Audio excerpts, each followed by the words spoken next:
नाजरीन, तमाम खवातीन को आज का दिन बहुत मुबारक हो। और ब्रेक के बाद हमें ज्वाइन किया हमारी बड़ी प्यारी मेहमान है, पाकिस्तान की फर्स्ट ढोल प्लेयर मौजूद है हमारे साथ। ऑफ कोर्स जैसे मैंने फर्स्ट ढोल प्लेयर कहा तो आपको हुरिया का नाम पता चल गया होगा, इसमें कोई भी शक नहीं है कि माशाल्लाह she is very very very very very very talented. और इसके अलावा इन्होंने पाकिस्तान में नहीं सिर्फ पाकिस्तान से बाहर भी जो है अपना नाम पैदा किया, शोहरत हासिल की।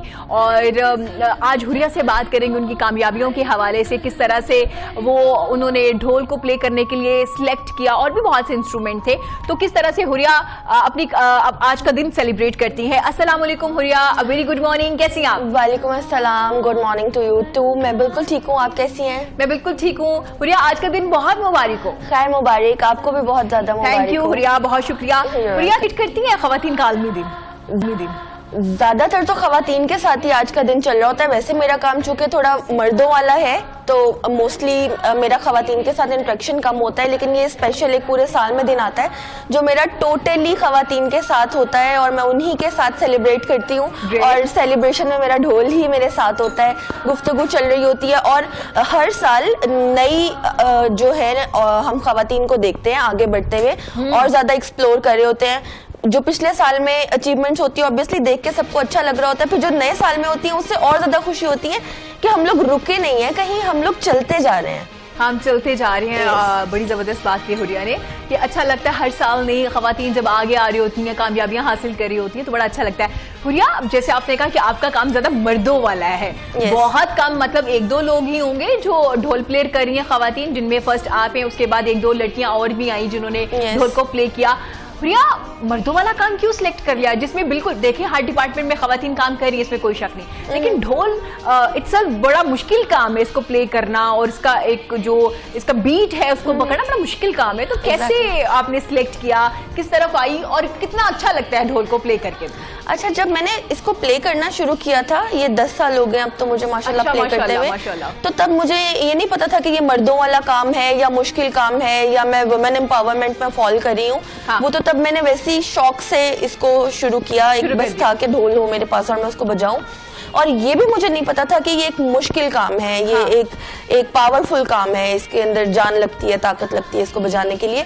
लेकिन जब वो भी बजाने लग गई, काइंड ऑफ दलदल में जब चली गई और बकायदा उसको सीखना शुरू कर दिया, तो फिर जब चुन लिया तो फिर तो करना था, तो बस करते चले गए। और वैसे मुझे बचपन से एक्चुअली मैं अपने भाई के साथ पली बड़ी हूँ, तो भाई मुझसे बड़ा है, वो जो करता था वो ही मैं करती थी, तो कभी ये फील नहीं हुआ था कि ये काम जो है वो लड़के करते हैं। अगर वो क्रिकेट खेलता था तो मैं भी उसके साथ क्रिकेट खेलती थी, अगर वो साइकिलिंग करता था तो मैं भी उसके साथ साइकिलिंग करती थी, उसी तरह ग्राउंड में जाके, घर के बैकयार्ड में नहीं, बाहर जैसे लड़के करते हैं सब कुछ। तो वो कभी ऐसा फील नहीं हुआ था कि मैं कुछ लड़कों वाला कर रही हूँ। लेकिन अब ऑब्वियसली आप लोगों के तरह के लोगों ने ही ये मुझे बताया कि नहीं, ये डिफरेंट काम है और ये मर्दों वाला काम है। बहुत डिफरेंट काम है, सिर्फ डिफरेंट काम नहीं, बहुत ज्यादा डिफरेंट काम है और इसमें बड़ी ताकत लगती है, बहुत ज्यादा आपको एनर्जी चाहिए होती है ना, उसको उठाने के लिए बड़ा वेट है, अच्छा खासा वेट। अच्छा, मेरे हाथ और मेरे बाजू को अगर आप देखें या मेरे साथ हाथ मिलाएं तो ऐसा लगेगा कि कोई मर्द का हाथ है, बकायदा फील होगा। yes, मेरे हाथ जो है, बिकॉज ये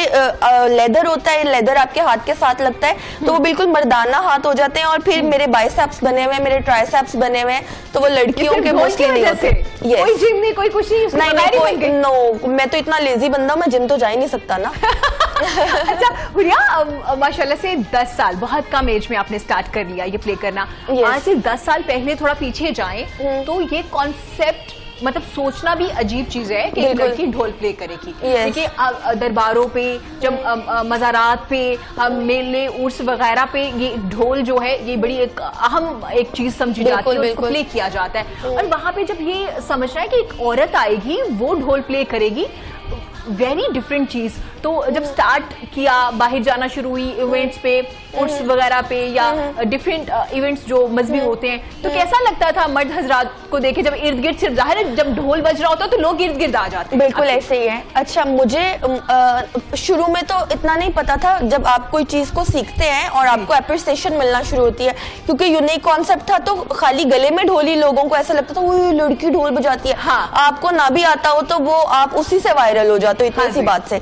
लेकिन जब मैंने मज़ार पे खड़े होकर ढोल बजाया ना, तो तब मुझे पता चला कि नहीं, खाली धमाल से काम नहीं चलने वाला या ऐसी बस हल्का सा ठक ठक करके काम नहीं चलने वाला, ये बकायदा तुम्हें जज कर रहे हैं, ये देख रहे हैं। अच्छा, औरतों में अगर मैं बजाऊं तो वो आसान है, लेकिन मर्दों में खड़े होकर अपने आप को मनवाना पड़ता है। बिल्कुल, उनको बताना पड़ता है कि हाँ मुझे आता है, अगर मैं मर्दों में बैठ के, मैं मर्द बन के यहाँ पर बैठी हुई हूँ और मैं मर्दों की तरह ही इसको प्ले कर रही हूँ। हाँ। तो उसके लिए मुझे थोड़ा ज्यादा मेहनत करनी पड़ी। अगर मैं वैसे ही बस चैनल्स पे जाके बजा लेती या छोटी छोटी गैदरिंग्स में जहाँ पे लड़कियां हैं, तो वो तो फिर मैं बहुत बड़ी आर्टिस्ट थी। लेकिन मर्दों में ग्रास रूट लेवल से, क्योंकि दरबार पे जो लोग आते हैं वो ढोल सुनने वाले होते हैं, वो समझते हैं ढोल को।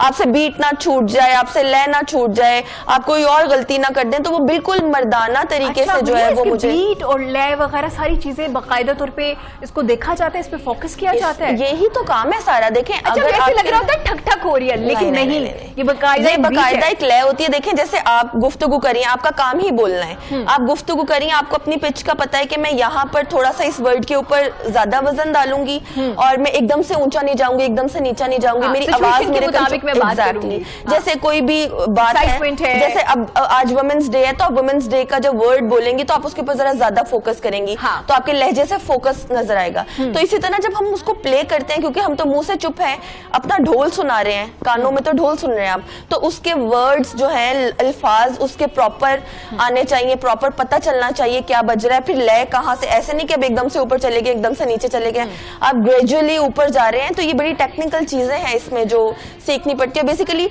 आर्टिस्ट वही होता है जो लय में होता है, लय में होता है, बेसुरा चल जाता है, बेताला नहीं चलता। अरे बहुत बड़ी बात की, बेताला नहीं चलता, बेसुरा चल जाता है। बिल्कुल हुरिया, क्योंकि ढोल जो है वो सो की एक अलामत है। ज्यादा मज़ारात वगैरह में जो वहां पे बजाया जाता है, इसको प्ले किया जाता है। अब खुशी पे भी बजाना शुरू कर दिया लोगों ने, मेहंदियों पे भी बजा रहे हैं। अच्छा, मेहंदी का हाँ, जो बेसिकली जो सिख बजाते हैं, हमारा पंजाब, ऑब्वियसली उधर इंडिया में भी जो पंजाब है वो भी हमारा पंजाब है, क्योंकि वहाँ के पंजाबी हमारे पंजाब को भी अपना पंजाब समझते हैं। तो ये एक जॉइंट कल्चर है पंजाब का, जिसमें उधर के जो सिख हैं वो बजाते हैं धांग धांग नाग नाग धांग धांग, जो पूरे वर्ड में एक बीट है जिसपे भंगड़ा भी होता है, उसको मशहूर है वो बजाते हैं वेडिंग्स के लिए। ठीक है, तो हम लोग जब वेडिंग से बजाते हैं तो फिर हम भी वही वाला ठेका बजाते हैं, धांग धांग नाग नाग, जो मोस्टली गानों में भी ऊपर खुशी का इजहार करने के लिए जो चीजें वो खुशी के लिए। लेकिन लोग धमाल भी सुनते हैं। हमें जो मैं प्रेजेंट करती हूँ, मैं सूफी ढोल प्लेयर हूँ, तो जो मैं प्रेजेंट करती हूँ वो मौला की नौबत है, उसको ब्लेसिंग समझा जाता है। तो फिर जब हमें लोग वेडिंग्स के ऊपर बुलाते हैं तो वो अपने दूल्हा और दुल्हन की ब्लेसिंग के लिए बुलाते हैं। जैसे हम लोग शादी से पहले या मेहंदी वाले दिन ही कुरान खानी होती है घर में, नात खानी होती है घर में, तो वो ब्लेसिंग के लिए होती है। इसी तरह जो सूफी ढोल है वो भी ब्लेसिंग के लिए बजाया जाता है। बाद में फिर आप जो मर्जी भंगड़ा बजा दें और गाने बजा दें, जैसे भी लोग इसको। हुरिया, मर्द हजरात इतने ज्यादा तादाद में मौजूद हैं ढोल प्ले करने वाले, यकीनन आप फर्स्ट वुमेन है जिसने ये स्टेप लिया और आगे आई और अपना नाम भी बनाया माशाल्लाह से। हुरिया, शिगिर्दी में आई, शिगिर्दी में आना कैसा रहा, और क्या उस्ताद ने एक्सेप्ट कर लिया एक औरत को शिगिर्द? अच्छा, उस्ताद ने ही एक्सेप्ट किया, ये बहुत बड़ी बात है। देखें, औरत मर्द के बिना कुछ नहीं है, मर्द औरत के बिना कुछ नहीं है। हम सारे मर्दों की रिस्पेक्ट करते हैं। मैं ऐसे नहीं कहूंगी जी औरत ही सब कुछ है और बस मैं ही सारा, दोनों साथ साथ चलते हैं। एग्जैक्टली। देखिए, मेरे उस्ताद ने, अब क्योंकि एक पाक साज था तो उनका मानना ये था कि जी औरत तो गले में डाल ही नहीं सकती, तो ये तो पाक साज है, ये तो मौला की नौबत है। लेकिन उन्होंने मुझे ओपन आर्म्स के साथ एक्सेप्ट किया, उन्होंने मुझे एक्सेप्ट किया, फिर उन्होंने मुझे मिजारों पे रिस्पेक्ट भी दिलवाई। अगर मैं कहीं पर देखें, हम किसी मिजार पे गए हैं, मैं अपने टीचर्स के साथ हूँ, तो किसी की जरूरत नहीं होती थी। अब इतने बड़े मॉब में एक लड़की है, आप सोचें तो वो कैसे वहां पे सरवाइव कर पाएगी। अभी आपकी थोड़ी देर पहले गुफ्तगू यही हो रही थी कि ज्यादा हरासमेंट के केसेस आ रहे हैं और इस टाइप की चीजें आ रही हैं। तो मैं तो हर वक्त मर्दों के अंदर जो है वो हर जुमेरात को मैंने जाके प्ले करना होता है। हुरिया, और जैसे आप जाती हैं, सूफी ढोल प्ले करती हैं, वहाँ पे मज़ारात पे तो हर तरह के लोग आए होते हैं ना, पढ़े लिखे है, जो पढ़े लिखे नहीं है, गाँव देहात से भी तमाम हर तरह के लोग मौजूद होते हैं। बिल्कुल ऐसे ही है।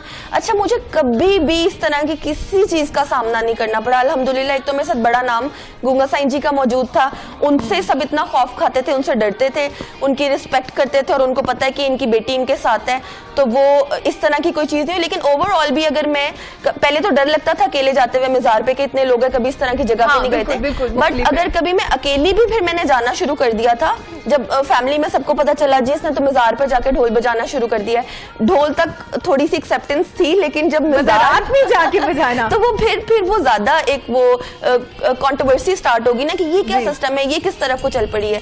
तो एक टाइम ऐसा आ गया था कि मैं बिल्कुल ऑल अलोन थी, लेकिन वो इश्क इतनी ऊपर की लेवल का था कि मैं अपनी ड्यूटी को मिस नहीं करना चाहती थी कभी भी जुमेरात को। तो मैं जुमेरात को भी, और अब तो चले नाम है तो लोगों को पता है जी ये आ गई इसके लिए जगह बना दे, लेकिन तब भी जहां मैं खड़े लोग जगह बना, इवन के साथ दो तीन लड़के चल पड़ते थे, जगह बना दे जगह बना दे जगह बना के, और मुझे जाके वहां बिठाते थे और मैं उनको नहीं जानती थी वो कौन है, ऐसे रैंडम कोई भी साथ चल पड़ता था। तो अल्हम्दुलिल्लाह मुझे कभी मुश्किल का सामना नहीं करना पड़े। एक तो उस्ताद का नाम था, दूसरा आपका अपना जो है ना वो देखिए, मैं छोटी सी टॉप पहन के अगर मिज़ार पे चली जाऊं तो उसमें, और एक मैंने मर्दाना शलवार कमीज पहनी हुई है और चादर ली हुई है, अपना बेहस बदला हुआ है, उसमें बहुत फर्क होगा। तो वो आपके पेरेंट्स जो है वो बहुत मैटर करती है, बहुत ज्यादा मैटर करती है। जैसे आपने कहा मज़ारात में जाना, फिर मर्द हजरात इतने ज्यादा, पहले तो चलो ठीक थी ना, उस्ताद साहब आपके साथ होते थे, डरते थे लोग उनसे तो कुछ भी नहीं होता था। फर्स्ट टाइम जब अकेली गई कैसा एक्सपीरियंस रहा? अच्छा, फर्स्ट टाइम तो बिल्कुल भी अकेली नहीं गई थी। अच्छा, फर्स्ट टाइम तो कोई 7-8 फ्रेंड्स हम लोग मिलके गए थे। अच्छा, कैसे सब चलते हैं? हाँ, क्योंकि वहां मेरे लिए जाना एक बहुत बड़ी बात थी। एक तो रात है, मगरिब के बाद आप जा रहे हैं, सूफी नाइट तो वैसे ही ईशा के बाद स्टार्ट होती है, और फर्स्ट टाइम आप मज़ार पे जा रहे हैं, कोई कॉन्सेप्ट ही नहीं था मज़ार का। तो वो मैं काफी सारे लोगों को इकट्ठा, बल्कि वो जिसको भी कहते थे मज़ार पे जाना है तो वो आगे से ही कहता था नहीं आप नहीं जा सकती, हम ही जाएंगे बस। हाँ। तो वो फिर उन्होंने किसी तरह पॉसिबिलिटी बनाई। ये बड़ा एक प्रोसीजर, पूरे वीक का प्रोसीजर था कि जुमेरात को सूफी नाइट पे जाना है और किस किसने जाना है। पूरा एक हम लोगों का गैंग बना और वो मिलके फिर हम लोग वहां पर गए, और फिर तो ये का अपना स्वैग है, पूरा गैंग साथ लेके जा रही है कि चलो फिर सब चलते मज़ारात में। मैंने तो जाने एक बैंडेड क्वीन थी बचपन में, मैंने एक उनकी डेथ हुई थी, बैंडेड क्वीन उनका पूरे दुनिया में नाम था। वैसे वो हमसाया मुल्क से हैं जी। देखिए, खवातीन कहीं से भी हो, किसी भी मुल्क से हो, है तो खवातीन ना, तो जो नाम रोशन करी है उनको अप्रिशिएट करना चाहिए। तो वो बचपन में उनकी ना डेथ हुई, तो मेरे कजन ने मुझे बताया कि वो बैंडेड क्वीन थी। तो मैंने कहा ये बैंडेड क्वीन क्यों थी? बिकॉज मैं यहाँ पे बैंड पहना करती थी बचपन में। तो उन्होंने कहा तुम भी बैंडेड क्वीन हो। तो वो बस फिर कुछ इसी तरह की तबीयत हो गई। अच्छा, क्या बात है, बहुत। तो वो बस फिर ये गैंग सिस्टम और इस तरह, और माशाल्लाह अल्लाह की खास रहमत है आप पे कि आपने कहा कि मैं जब भी कहीं भी गई मुझे अल्लाह ने बहुत इज्जत दी, लोग बड़ी इज्जत देते हैं। ये बड़ी ब्लेसिंग होती है अल्लाह की तरफ से, आपके वालिदैन की। देखिए, आप होती है, आप जो है ना इज्जत वो आप खुद करवाते हैं। हाँ, ग्रेट, ये बात बिल्कुल ठीक है। आप किसी को बोल नहीं सकते मेरी इज्जत करो। हाँ, आप हरकत ऐसी करते हैं कि कोई आपकी इज्जत करे। बिल्कुल ऐसा है हुरिया। बहुत शुक्रिया हुरिया, आपके कीमती वक्त का। प्रोग्राम का वक्त खत्म हो चुका है नाजरीन, लेकिन क्योंकि हुरिया हमारे साथ स्टूडियो में मौजूद है, हुरिया की इतनी खूबसूरत आज हमने बातें सुनी, उनकी कामयाबियों के राज सुने और सुना कि किस तरह से आपको मेहनत करनी पड़ती है। 10 साल का उनका एक्सपीरियंस है, 10 साल की उनकी स्ट्रगल है। अब आके अल्लाह ने उनको नाम दिया है और आज उनका नाम एम्पावर वुमेन्स में आ रहा है, जो एम्पावर हो चुकी हैं खवातीन, जो कामयाब हो चुकी हैं। माशाल्लाह, हमें अपनी सोसाइटी में तमाम खवातीन को एम्पावर करना है। नाजरीन, इसी के साथ इरम सफ्तर को दीजिए इजाजत। आज का दिन बहुत अच्छे से सेलिब्रेट कीजिएगा। आप लोगों को आज का दिन, खवातीन का आलमी दिन बहुत बहुत मुबारक हो, और अपना रखिएगा बहुत ज्यादा ख्याल। अल्लाह हाफिज।